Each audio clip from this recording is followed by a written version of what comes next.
আসলে দেশটাতে বেগম খালেদা জিয়া যে আপসীন, সে ৮৬-তে প্রমাণ করছে, আবারও প্রমাণ করছে সে আপসীন।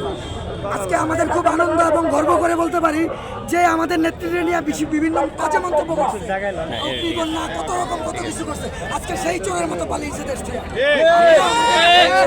বুকে সাহস রেখে রাজপথে ছিলাম, ভবিষ্যতে থাকবো দেশটিকে এবং দেশটিকে বেগম খালেদা জিয়া বাংলাদেশে সরকার গঠন করবে। আমরা সেই দলের কর্মী হিসাবে নিজেদের গর্ববোধ করছি। আমরা সারা জীবন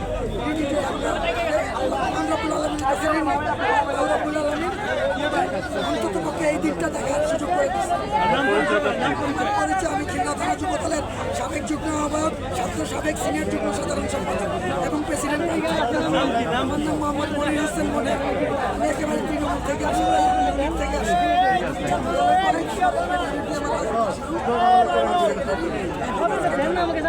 সাবেক সিনিয়র যুগ্ম সাধারণ